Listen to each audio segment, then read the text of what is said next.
old, this castle. It doesn't take thousands of years for stalactites to form. Here's some under the Lincoln Memorial. The Lincoln Memorial is built in 1922, and there's some under there like 6, 7 feet long. It doesn't take thousands of years to make stalactites. Oh yes, it's about 1 inch every 1,000 years. Well, down at Fort Pickens in Florida, down there they have some that are 2 inches long, but the fort was built in 1926. It doesn't take thousands of years. There's a mine down in Australia. There's stalactites in that are like 20 feet long, and stalagmites coming up from the bottom, 6 and 8 feet long, and it's only about 70 years old. It doesn't take that long to make those. You just have to have the right amount of water with the right amount of minerals. I might add, in a lot of the caves here in the United States, the Park Service will take you down and they'll show you these stalactites. Oh, it took thousands of years for that to form. They don't tell you down another chamber where there's more water. They form so fast on their electrical lines they have to scrape them off or the weight will break the electrical lines. They don't take you down that part of the cavern.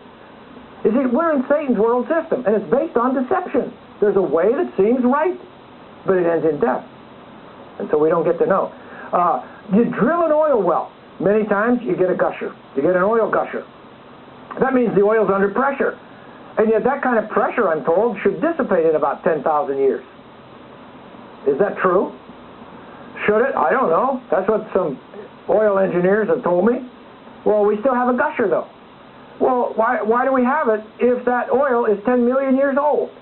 How can that be? I don't think it can be. By the way, how long does it take to make oil?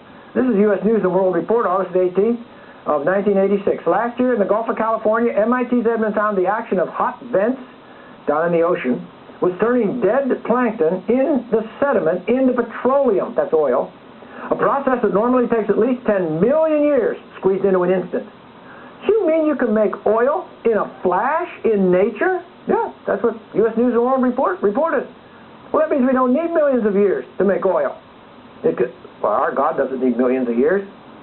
Then you have these polonium halos, these little halos. They find them with a microscope in our granite basement rock. What does that mean? Well, that means the rock could not have been formed molten. Evolution says we started as molten rock. Well, if we did, you can't have these little halos because the isotope that makes the halo would have been destroyed. So that would be evidence that the rock and the isotope were formed at the same time. It's like God put his fingerprint all through our granite basement rock.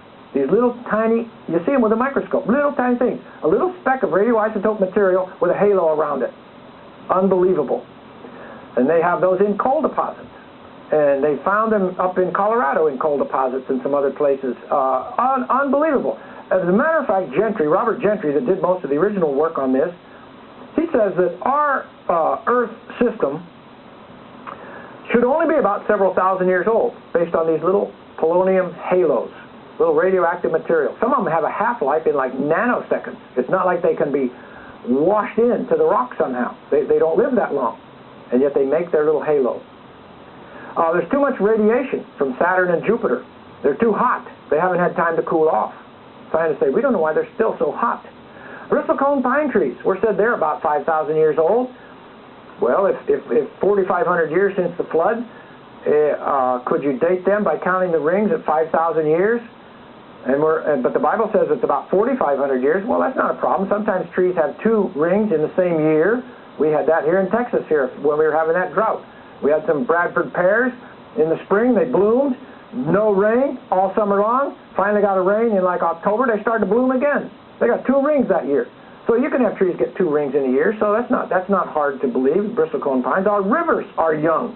They measure the delta formations and so the maximum is about 5,000 years for the Mississippi River. And of course, it's less than that now. They have dams and different things that are changing the sediment rates, but the way they've calculated it, maximum 5,000 years. Same thing with the Niagara River and Niagara Falls.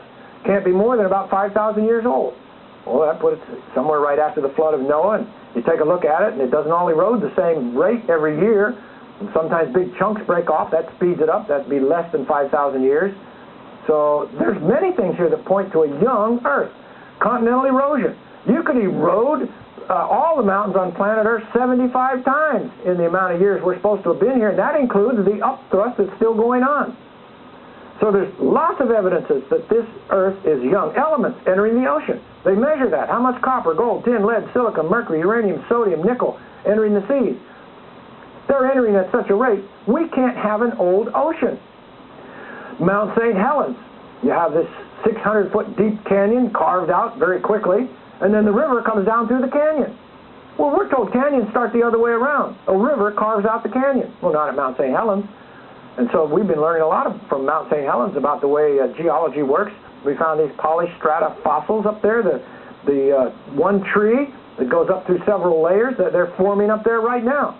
The trees float on were floating on the lake, and then they begin to get waterlogged, and some of them start to float right side up because the root end is heavier. And then they drop down to the bottom like right side up, like they grew there, but they didn't grow there. And then the mud fills in around them, and then another one drops down. Well, it used to be they would say, well, that took hundreds of thousands of years for that to form those polystrata fossils. Now we know it doesn't take hundreds of thousands of years. We can do it in 23 years, 25 years, and have those start to form. So they're having to rethink their historical geology. There's a 30-foot petrified tree of some kind that goes up through all kinds of veins of coal and everything else in Tennessee. One tree going up through there. It didn't take thousands of years for that to happen. It all happened at the same time. So is the dome then at Mount St. Helens really millions of years old? So Steve Austin went in there and he pulled up some of the rock, sent it off to one of our best rock dating laboratories, and the rock was roughly 10 years old when he dug it up. As the way they date volcanic rock, when it cools down, it traps the argon or whatever, it can't get out, and that's when they start to measure it. Well, they told him that rock is 350,000 to 2.8 million years old. But it's only 10 years old. By their own dating method, it's only 10 years old. Are the dating techniques that far off?